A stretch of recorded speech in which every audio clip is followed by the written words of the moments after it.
Guess who's back? Back again. Let me get the microphone adjusted here. This thing's falling off the table. All right. Hopefully you guys can hear me. So, thank you everyone who watched the last video. Had some really good feedback on that thing. Stoked to see people enjoyed it. So we're going to keep the train rolling. So, if you're like me, if you're from the mid-school era of BMX, hell, if you're from the old-school era of BMX, if you were from the early 2000s era of BMX, you know BMX has changed quite a bit. And one of the most glaringly obvious changes, or one of the things that has changed the most that I'm sure any old-school head would tell you, is BMX has gotten kind of boring, right? It's kind of like a homogenized version of the BMX we grew up with. Riding today is at like an all-time high, right? The tricks are crazier than ever. It's starting to go into like a gymnastic sport kind of level of tricks, right? And then you're bringing in, I'm going to kind of go off topic here a little bit just because I brought it up. But what's up with like these Japanese and Chinese kids that are just like, they're not going to cut it in the gymnastics world, so they're just throwing them on a BMX bike, putting them in training facilities with like resis and foam pits, and within 1 year's time, you got like these 11-year-old girls that are doing like, you know, flares and double tail whips and stuff. This shit is crazy. And it kind of cheapens BMX, I think, for a lot of us that kind of grew up like where it was just DIY, bust your ass, learning something the hard way, no one really there to kind of train you or teach you on that technique. And I know there's two different schools of thoughts of this, but I think BMX is kind of losing a lot of what made it cool to us, what made it core, I guess. I don't know. I'm rambling, as I always do. But here's where I'm going with this. So riding is at an all-time high, right? But there is a massive lack of personality in BMX. Specifically of the riders themselves. They all kind of look the same. All the bikes look the same. They might do special colorways and aren't all that crazy. I mean, you got dudes like Anthony Panza that might have some kind of wild colors on his bike and kind of have a big personality. And it's why he's, killing it on YouTube. It's personality that sells bikes, man.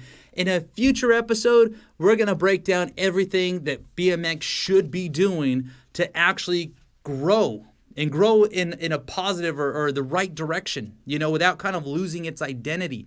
Because BMX has always kind of been confused as to what its identity is, right? Are we just a bunch of skateboarders with BMX bikes? Are we dudes that are just waiting to get our driver's licenses and trade in the BMX bike for a motocross, like for a dirt bike? Anyways, on the topic of there being no personality in BMX, I won't say no personality, but far less personality in BMX these days, I decided to do something kind of cool here.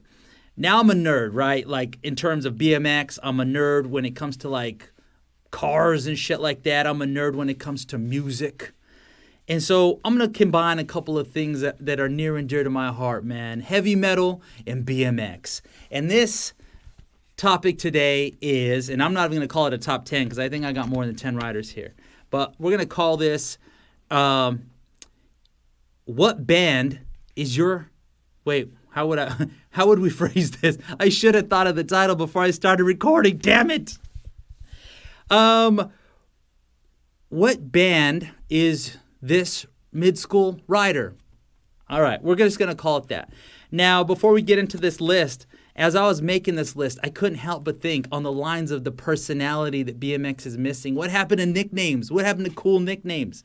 I'm going to read off some of the nicknames that come to mind. I'm not going to give you the rider name because you're going to know exactly who I'm talking about. Number 1, the Condor. Number 2, the Canadian Beast. Rooftop. Lord Volker, Rat Boy, the Gaunts, Nasty, the Miracle Boy, Lucky, Nightwolf.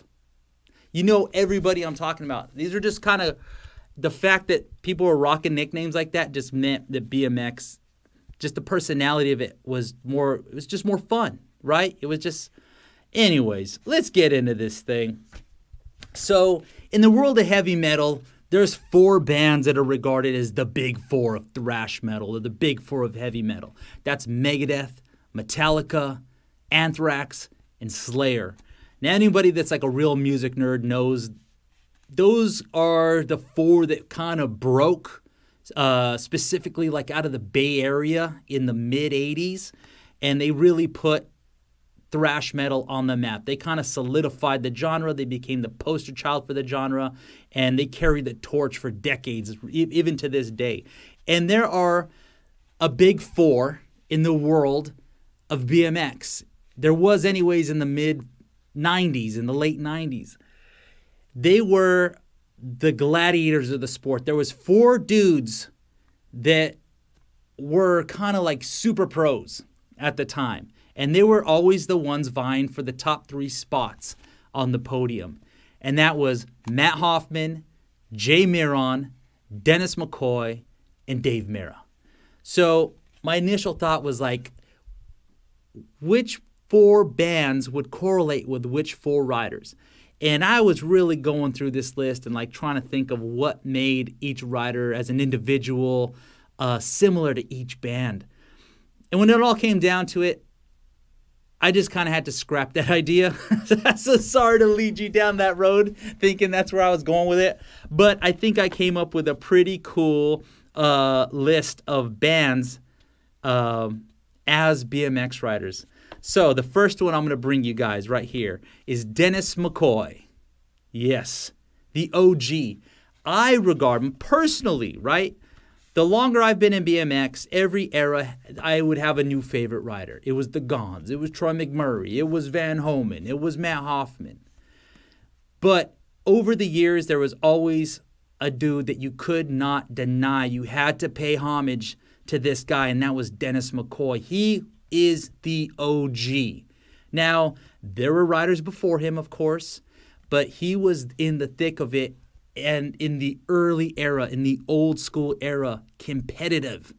You know, they used to talk about Dennis McCoy's decade of dominance, where he was basically like the number 1 title holder, whatever, for 10 years in a row. I don't think anyone has done that since. The other thing with Dennis McCoy is he is like completely versatile. He came from an era of BMX where BMX meant you rode everything. He rode dirt, he rode street, he killed it on ramps, of course, park and vert, and he was a world-class flatland rider as well. And so I'm going to give Dennis McCoy the privilege of being the Van Halen of BMX. Because let's face it, like Dennis McCoy, Van Homan, little slip of the tongue there, Van Halen was kind of the gateway for all the modern metal bands to come. Dennis McCoy, in a sense, was kind of the gateway for all modern vert and street riders to come. So, and the other thing with Dennis McCoy that mirrors Van Halen is the technical aspect. And the fact that Van Halen, these players, right, in that band were virtuosos. Eddie started, I believe, as a drummer, and then he went to guitar because his brother played the drums or something like that. Then he started playing keyboards. And that's Dennis, right? He can pick up any discipline of BMX and master, and he's a master of it. So Dennis McCoy, you are the Van Halen of BMX.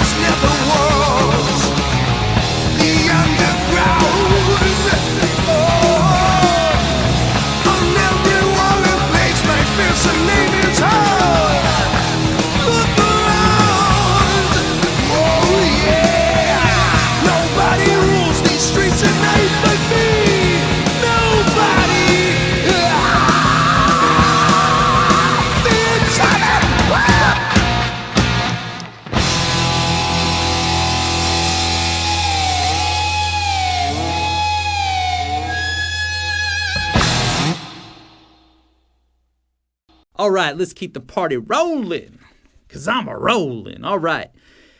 coming in hot, right behind Dennis McCoy, is most mid-school riders' favorite rider.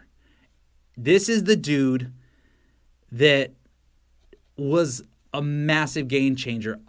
If Dennis McCoy was the gateway, Matt Hoffman was he was the motor. All right, I'm just going to get into it. Matt Hoffman, I'm giving you Motorhead, right? Because Motorhead, as much as you want to talk about the big four of thrash metal, they wouldn't have existed without Motorhead, right? Motorhead really is the catalyst of thrash metal. And Motorhead had this DIY style. Motorhead was louder, crazier, and they were till the wheels fell off. Specifically Lemmy that carried the torch for Motorhead, right? The front man of Motorhead. And if you guys might remember, there's a movie called Airheads. And in that movie, there's a scene. Who'd win in a wrestling match, Lemmy or God? Lemmy. God. Wrong, dickhead. Trick question. Lemmy is God. Well, to us mid-schoolers, Matt Hoffman is God. I mean, where do you even start? Obviously, the big air, right? It's huge. The DIY style that I'm talking about, strapping a weed eater motor to your bike to get more air. Matt Hoffman lived by no preconceived limitations of what riding was. He redefined what could be done like a true pioneer. Matt Hoffman was the dude that was going to scale a mountain that had never been climbed before, set sail on an ocean that had never been sailed before with no map, and figure it out because he had the imagination and the will to do it. And yeah, Matt Hoffman. In fact, I don't know if you guys can see, I got my Matt Hoffman autograph poster right there. Shout out to Matt. Matt Hoffman, you are the Motorhead of BMX.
Okay. Let's keep it rolling on the big four, right? Matt Hoffman, Dennis McCoy. Who's coming up next? None other than the Miracle Boy, Dave Mirra. Who do you think in the heavy metal world personifies Dave Mirra? I'll tell you who. Metallica. Hands down. This was a no-brainer for me. Why? Because Metallica is the band that took metal mainstream, made it a household name.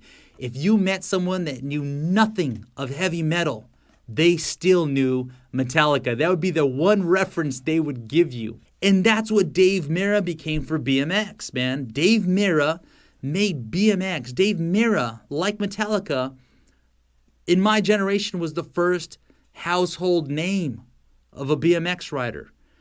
I would tell people I ride BMX, and they're thinking like, oh yeah, Dave Mirra's sick. That's all they knew was Dave Mirra. And for that reason, Dave Mirra, you are the Metallica of BMX.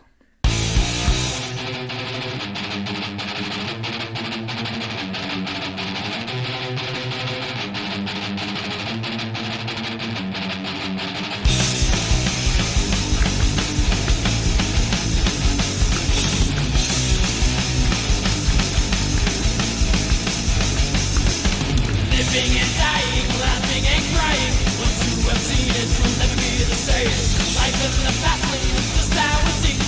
Hard and heavy, his duty and me. Moonshine rest is how I live my life. I can't take it any other way. Moonshine rest is how I'm living fast. It's going to take your breath away.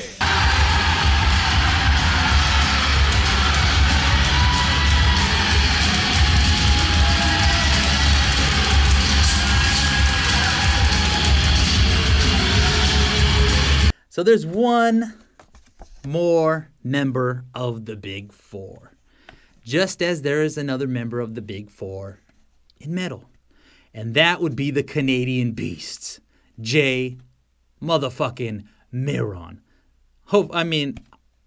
Sorry, I'm throwing profanities around here, but I mean, who's ain't monetizing this channel anyways? Probably going to try and put some actual clips of the music in here while I talk about these riders. I believe Jay Miron is the Megadeth of BMX, and here's why. Jay Miron, to us core hardcore riders, right? We knew Jay had what it took to be number one, to win at every contest. He had tricks that nobody else had. He went higher than anyone else did. But he had this chip on his shoulder, and it just prevented him, I think, from being comfortable in the environment enough to actually put it all together. Now, not to say Jay Miron didn't have his wins. For sure he did. But Jay Miron, I think, won more with the fans than he did with the judges. The same way Megadeth wins more with the hardcore metal fan than it does with the Billboard charts. Jay Miron is the Megadeth to Dave Mirra's Metallica. You know what I'm saying? Us hardcores always regarded Jay Miron, I did anyways, as a better rider than Dave Mirra. I thought he was pushing riding in a more, I think he was taking bigger risks, and he wasn't rewarded for those big risks. And I feel like Megadeth was in that same boat. They kind of lived under the shadow of Metallica. You couldn't mention Megadeth without someone mentioning Metallica. And the hardcores knew, like, dude, Mustaine is a way better player. Like, they're way more technical. Like, they shred, they're faster. Like, everything that Metallica is because of Dave Mustaine, right? That was how we saw it. And in a similar way, we were like, everything that's progressing in BMX is because of guys like Jay Miron. But somebody like Dave Mirra is going to, behind the scenes, go and perfect it and turn it into something that's replicatable, right? That you can replicate on the big stage consistently and bring home the gold and get the paycheck. And so, while Dave Mirra and Metallica got the big paycheck, Jay Miron and Megadeth, they got the respect. So, Jay Miron, you are the Megadeth of BMX.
Okay.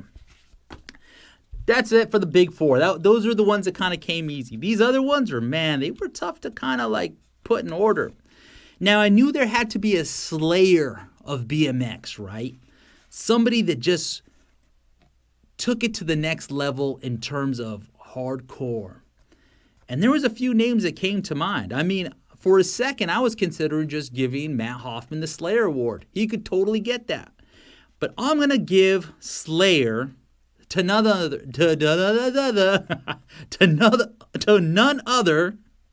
than Jimmy Levan. Jimmy Levan, you're the Slayer of BMX, and here's why. Jimmy Levan, if you knew him for nothing else, it was for going big, right? Every time he got on that bike, it got a little bit scary for anybody watching. Now, obviously, there was like the big gaps that he threw down. And like he basically, his claim to fame early on was the church gap on Road Fools 1. But he didn't stop there. That wasn't the end of his like throwdown era.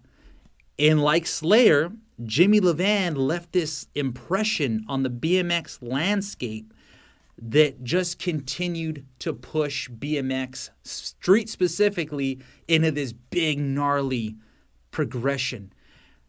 Jimmy Levan starts metal bikes. Metal bikes in no direct yet indirect way is responsible for bone death. Those two bike brands, metal bikes and bone death, are just synonymous with what they call dead man style, right? Roof drops, big drop. I mean, shit that just gonna break you apart. And Jimmy Levan was the OG. And Slayer was the OG of everything that came afterwards that was just turned up to 11, louder guitars, faster riffs, double bass, massive mosh pits. It just went bigger, heavier, more aggressive, more dangerous, more bloody than anything else before it. So for that reason, Jimmy Levan, you are the Slayer of BMX.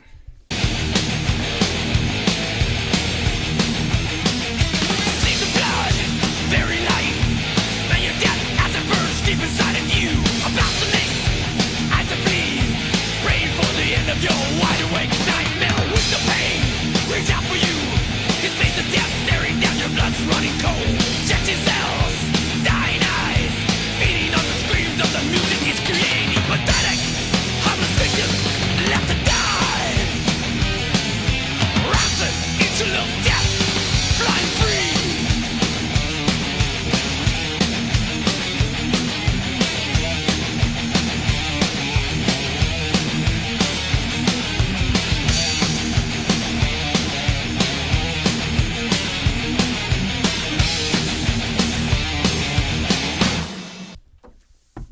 So there's a couple here that I wanted to put in there just because they're my personal favorites. You know, these are the riders that kept me motivated and still do to this day, right?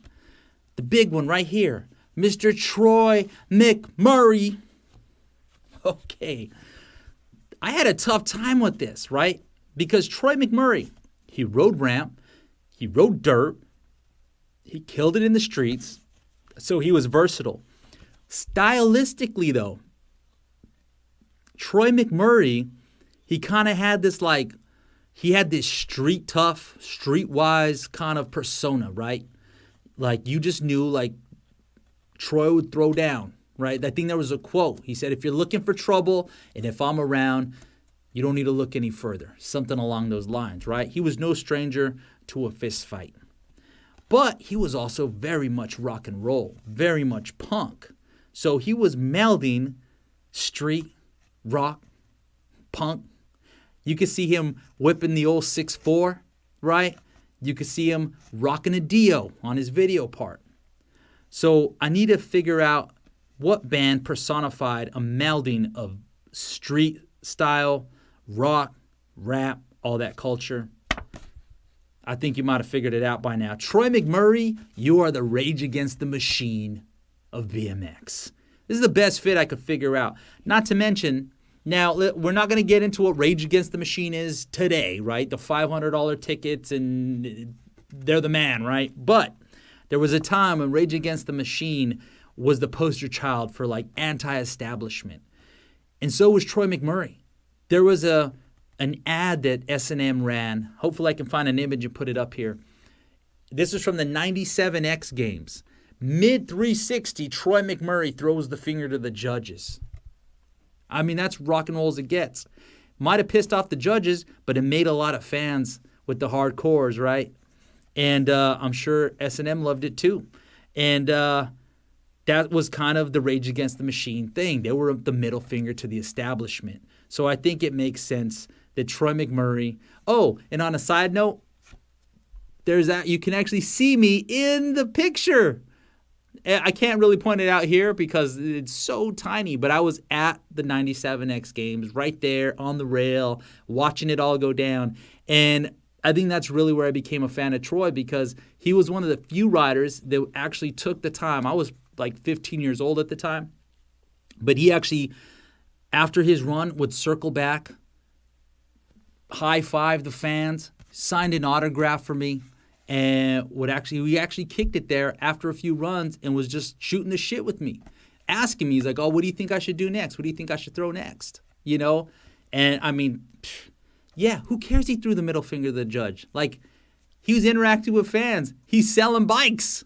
He did right by you guys, S&M. I can tell you that. That was a smart choice to sponsor Troy McMurray, man.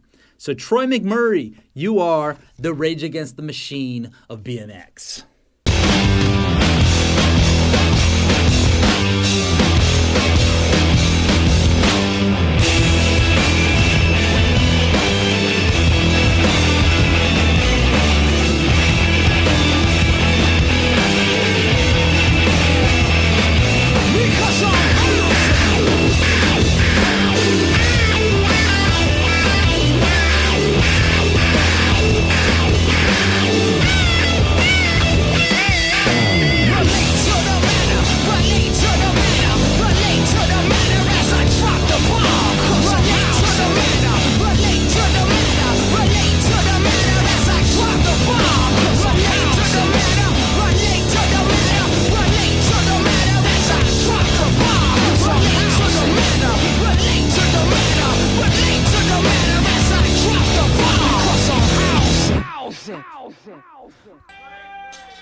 All right, on to my next favorite rider of the era.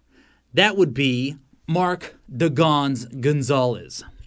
This was tough. I really couldn't think of what band captured the Gons. The Gons was original. The Gons was original. The Gons was original. The Gons, you get my point, right? But he was also a fruitcake. He was also down to do some weird shit. He was the dude that you're like, is he going to get naked? Probably, right? It's like he was cool to watch from a distance, but in his presence, one-on-one, you were always a little nervous, like, where's this going to go? You don't know what, he was a loose cannon, right? In a future episode, I'm actually tell you some stories about me and the Gons. Like, I was fortunate enough to live in San Diego when the Gons did, and me and him would go out and ride street once in a while. And trust, it was a Gons time every time. Like, he delivered. What you thought he was. Gons was rad. So this was tough, man. So I'm thinking, like, the Gons had issues. He drank. He did some drugs. He liked to party down. He'd go dark side. But he liked to have fun. He liked to get loose. And there's one band that I can't help but think kind of personifies that, even though I'm not personally a fan of this band. But for the sake of making this happen, the Gons, I'm going to give you the distinction of being the BMX world's Jane's Addiction. All right, there it is. The Gons, the BMX Jane's Addiction.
Now, this was another tough one. This dude, my gosh, what can you say?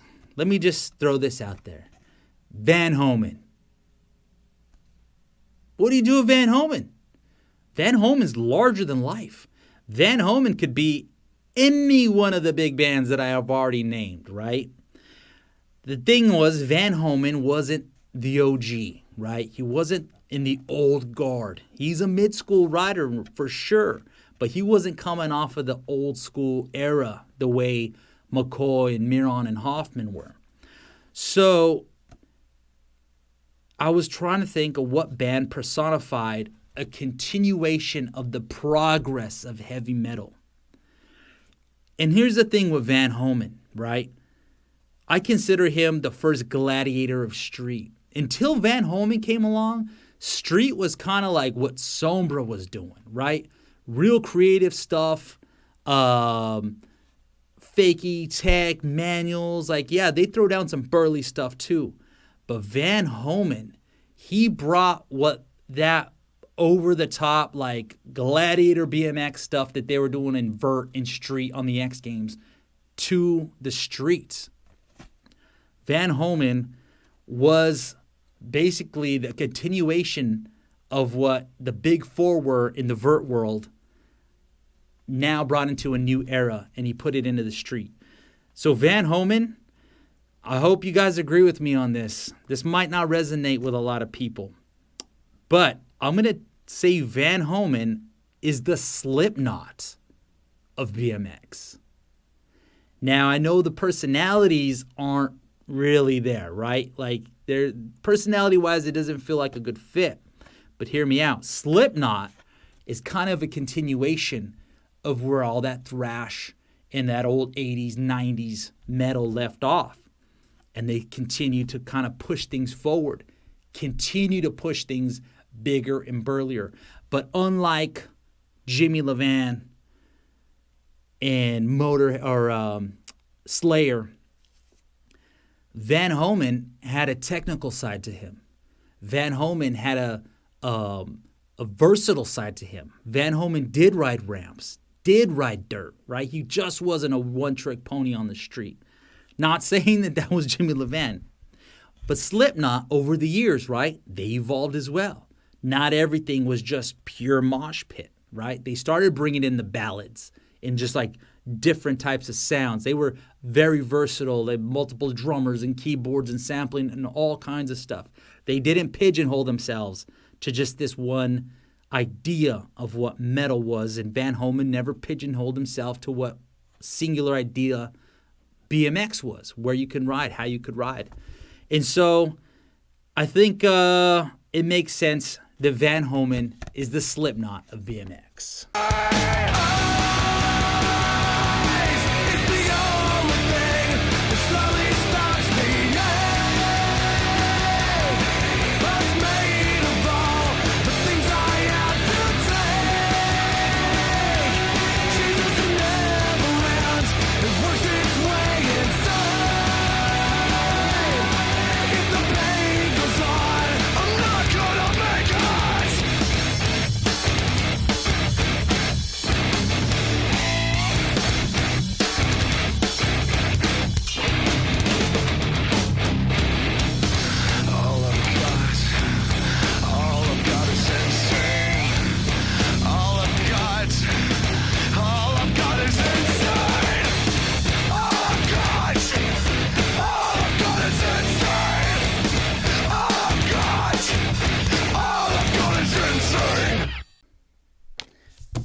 Just didn't want to leave. Let's try it again.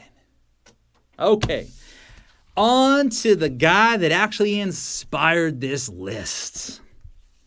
Now, when you think of BMX rock stars, all right, you know who we've already named. We could take Dave Mirra off the list. We're talking rock star, personality, persona, groupies. Anastasio, come on. You knew who I was talking about. Corey Nasty Anastasio. What band personifies, number one, that's still alive and kicking? that went mainstream, that brought the ladies to the party, brought the groupies to the party, brought the party to the party. That's right, boys and girls. Corey Anastasio is the motley crew of BMX. And I don't want to hear any debate on it. That is just facts, right? So, Corey Anastasio, he comes in, he brings personality, he brings charisma, he brings the sexy into it, right? And people ate it up. Just like the Motley Crue era, when you hear about guys want to be him, girls want to, that was Corey Anastasio. So Corey Anastasio, don't know how many more ways I could put it, but Corey Anastasio, you are the Motley Crue of BMX.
Now, what was in the rock and roll era, in the rock and roll world? There's a band that preceded. Is it preceded? There's a band that came after Motley Crue that changed the landscape once again, right? Motley Crue kind of personified this glam sleaze thing.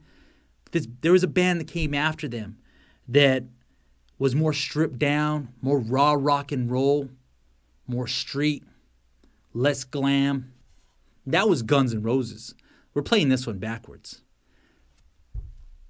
If Corey Anastasio is Motley Crue, then who do you think the Guns N' Roses of BMX is? I'm going to give that to your all-time favorite, Mike Nightwolf Aiken. See, here's the thing with Mike Aiken. Mike Aiken, he was in my peripheral when I was riding, right? When I was coming up. But he was representing a whole change in bike setup, in style. I was still thinking tricks, right? I'm still trying to learn tail whips. Mike Aiken's out there just launching click, look back 180s, showing you don't need to be doing what everybody else is doing. And he's probably cited as one of the most influential riders by everybody that I know, especially riders that really kind of came up in the early 2000s. Mike Aiken was he represented the get away from the overbuilt bike with the front and rear brakes and the gyro and the 4 pegs and all the chrome parts. He was the Guns N' Roses of BMX. So, do you agree with that? I'd like to hear your opinion. Mike Aiken, I'm giving you the honor of being the Guns N' Roses of BMX.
So this last guy, not really a mid-school rider, but he's definitely got the mid-school quality. You know what I'm saying? This is a guy that is one of the few that in today's modern era brings personality and color to the sport. I'm talking about Trey Jones. So Trey Jones, it's no secret. Like, he's got the Trey Jones man cave with all the jerseys and all the old props. The dude's probably far more knowledgeable about the mid-school era than I am, even if I was riding before he was. And I'm not saying I'm very knowledgeable. I am by no means a historian. I'm just a BMX nerd. But here's what I want to do. I'm going to give Trey Jones, number one, I'm going to give Trey Jones honorary mid-school BMX status, okay? You get a pass. Trey Jones, I'm going to consider you a mid-school rider, okay? Even though, and that's fair, right? I think he was riding in the mid-school era, even though he's a little kid. But there's one band that, go together with Trey Jones like peanut butter and jelly. There's one specific rock star from this band that Trey Jones is actually tattooed on himself. And that would be Dimebag Darrell of Pantera. I didn't know why I paused so long before I said Pantera. I think I was going to say something else. But here's what really got me thinking that Trey Jones is the Pantera of BMX, right? As we know Pantera, or as we knew Pantera before they ended, they were just a nitty-gritty, dirty, loud, aggressive, heavy metal band from the South, right? And that's kind of how we know Trey Jones to be, right? Dirty, loud, aggressive, from the South, heavy metal. But there was a time when Pantera was a glam band. There was a time when Dimebag was shredding Eddie Van Halen licks, like note for note. And like Pantera, Trey Jones, there was also a time when Trey Jones was four pegs, tail whips, flares, bar spins, all the tech stuff. And that's what's crazy. Like Pantera, if you just knew them from Vulgar Display of Power and on, you would just think of them as a hardcore thrash metal band. And I knew a lot of guitar players, like real guitar nerds, that never gave a second listen to what Dimebag was doing just because of the overall aesthetic and the sound. And I think there's a lot of BMX nerds that overlook what Trey Jones does because of the aesthetic. He doesn't have four pegs. He's not doing all the double bar spin out, double tail whip, twisty flippy belly tricks. But make no mistake, like Pantera, Trey Jones can do all of that. And he did do all of that. And Pantera, they did do all the virtuoso stuff early on, right? So Trey Jones, you are the Pantera of BMX, and that is my final.